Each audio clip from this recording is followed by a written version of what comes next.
Hi everyone, आज ये 18 October 2025 के स्टैटिक जीके और करंट अफेयर को डिस्कस करते हैं। So let's get started without any further delay. Henley passport index 2025 में भारत का स्थान कितना है? हेनले पासपोर्ट इंडेक्स 2025 में भारत का 85वां स्थान है। इस इंडेक्स का मतलब यह होता है कि किसी भी देश का पासपोर्ट कितना मजबूत होता है, यानी उस देश के नागरिक अपने पासपोर्ट के आधार पर कितने देशों में वीज़ा फ्री एंट्री कर सकते हैं। भारत के पासपोर्ट के साथ हम 57 देशों में वीज़ा फ्री एंट्री कर सकते हैं। पिछले साल भारत की रैंक 80 थी, जिसका अर्थ है कि भारत की स्थिति 5 खराब हुई है। वैश्विक रैंकिंग में सिंगापुर का पासपोर्ट सबसे अधिक पावरफुल है, 193 गंतव्यों तक वीज़ा मुक्त पहुंच प्रदान करता है। सबसे कम शक्तिशाली पासपोर्ट अफगानिस्तान का है, जिसमें केवल 24 देशों में वीज़ा फ्री एंट्री मिलती है। पाकिस्तान की रैंक इस सूचकांक में 103 है। अन्य महत्वपूर्ण सूचकांक की बात करते हैं। ग्लोबल हंगर इंडेक्स में भारत की रैंक 102वीं है। सस्टेनेबल डेवलपमेंट गोल में भारत की रैंक 99th है। करप्शन परसेप्शन इंडेक्स में भारत की रैंक 96 है। इनोवेशन इंडेक्स में भारत की रैंक 38 है। कम्पिटिटिवनेस इंडेक्स में भारत की रैंक 41 है। जेंडर गैप इंडेक्स में भारत की रैंक 131 है। पीस इंडेक्स में भारत की रैंक 115वीं है। हैप्पीनेस इंडेक्स में भारत की रैंक 118वीं है। मानव विकास सूचकांक में भारत की रैंक 130वीं है। भारत इंडोनेशिया नौसैनिक अभ्यास समुद्री शक्ति 2025 से संबंधित है। हाल ही में भारत और इंडोनेशिया नौसेना के बीच में 5वां द्विपक्षीय सैन्य अभ्यास समुद्री शक्ति अभ्यास 2025 विशाखापट्टनम आंध्र प्रदेश में प्रारंभ हुआ है। यह अभ्यास इंडिया और इंडोनेशिया की नेवी के मध्य आयोजित किया गया है। इस अभ्यास का 5वां क्रम भारत की ओर से आईएनएस करावती ने भाग लिया है। भारत और इंडोनेशिया के बीच में गरुड़ शक्ति नामक अभ्यास भी आयोजित होता है। इंडोनेशिया को द्वीपों का देश भी कहते हैं और यह सर्वाधिक मुस्लिम आबादी वाला देश है। इंडोनेशिया की वर्तमान राजधानी जाकार्ता है, जो जावा द्वीप पर स्थित है, और आसियान का मुख्यालय भी इंडोनेशिया में ही है।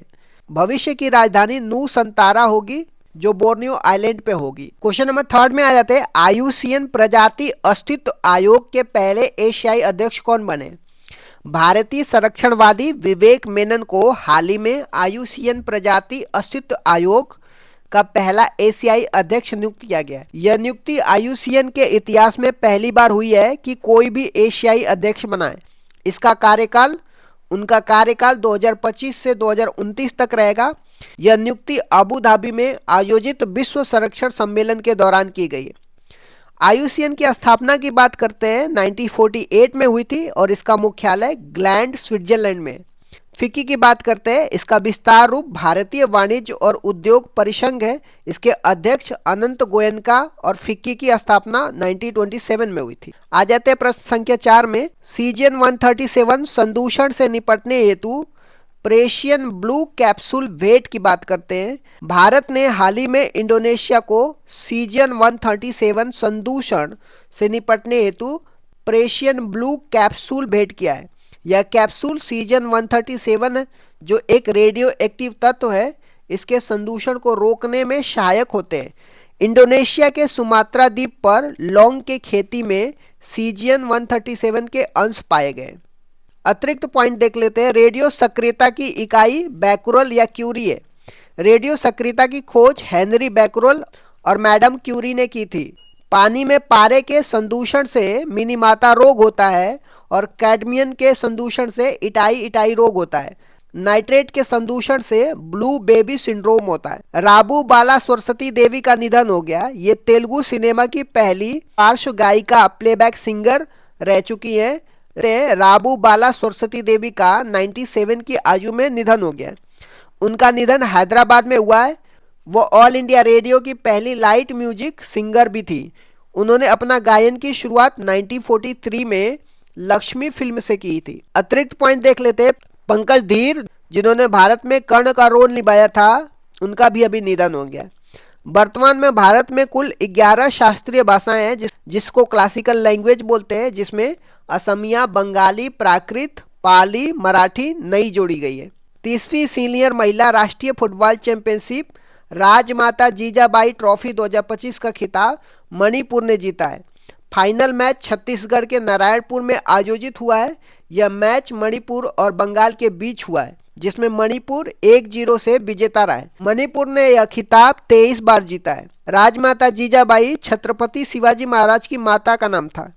फुटबॉल से संबंधित अन्य प्रमुख ट्रॉफियों की बात करते हैं, जैसे संतोष ट्रॉफी और डूरंड ट्रॉफी, यह फुटबॉल से संबंधित ट्रॉफी है। भारत और इथोपिया के बीच में पहली संयुक्त रक्षा सहयोग संगठन की बात करते हैं। भारत और अफ्रीकी देश इथोपिया के बीच पहली संयुक्त रक्षा सहयोग बैठक नई दिल्ली में आयोजित हुई है। इस बैठक का उद्देश्य रक्षा सहयोग को बढ़ावा देना होता है। अतिरिक्त पॉइंट देख लेते हैं। इथोपिया एक पूर्वी अफ्रीकी देश है। इथोपिया हॉर्न ऑफ अफ्रीका का हिस्सा है, जिसमें इरिट्रिया, जिबूटी, सोमालिया समेत कुल 4 देश शामिल है। इथोपिया की राजधानी अदिस अबाबा है, जो अफ्रीकन यूनियन का मुख्यालय भी है। ताना झील इथोपिया में स्थित है। यहाँ से ब्लू नाइल रिवर का उद्गम होता है। क्वेश्चन नंबर 8 देख लेते हैं। हिंदुस्तान शिपयार्ड लिमिटेड को मिनी रत्न का दर्जा मिला है। हाल ही में हिंदुस्तान शिपयार्ड लिमिटेड को मिनी रत्न सार्वजनिक उपक्रम का दर्जा प्राप्त हुआ है। हिंदुस्तान शिपयार्ड लिमिटेड भारत की पहली जहाज निर्माण करने वाली कंपनी है। इसकी स्थापना 1941 में हुई थी। हिंदुस्तान एरोनॉटिक्स लिमिटेड की बात करते हैं। 14वीं महारत्न कंपनी का दर्जा इसे प्राप्त हुआ है। उपराष्ट्रपति जगदीप धनखड़ ने आर्टिकल 67 का उपयोग करते हुए स्वास्थ्य कारणों का हवाला देते हुए वाइस प्रेसिडेंट के पद से रिजाइन किया है, तो ये भी आप ध्यान रखना। प्रश्न संख्या 9 में आ जाते हैं। विश्व खाद्य दिवस 2025 से संबंधित है। विश्व खाद्य दिवस 2025 16 अक्टूबर को सेलिब्रेट किया जाता है। यह 16 अक्टूबर 1945 को खाद्य और कृषि संगठन, जिसको फाओ बोलते हैं, फूड एंड एग्रीकल्चर ऑर्गेनाइजेशन, की स्थापना के याद में मनाया जाता है। फाओ का मुख्यालय रोम, इटली में स्थित है। अतिरिक्त बिंदु की बात करते हैं। वर्ष 2025 की थीम बेहतर भोजन और बेहतर भविष्य के लिए हाथ मिलाएं। इसके नारा का बात करते हैं। स्लोगन का भोजन केवल पोषण नहीं बल्कि जीवन है। 16 अक्टूबर को ही विश्व अनेस्थीसिया दिवस भी मनाया जाता है। 15 अक्टूबर को विश्व छात्र दिवस और अंतर्राष्ट्रीय ग्रामीण दिवस भी मनाते हैं, जबकि 13 अक्टूबर को आपदा जोखिम न्यूनीकरण दिवस भी मनाया जाता है। प्रश्न संख्या 10 में आ जाते हैं। हाल ही में खान मंत्रालय ने चूना पत्थर लाइमस्टोन को प्रमुख खनिज, जिसको मेजर मिनरल्स के रूप में वर्गीकृत किया है।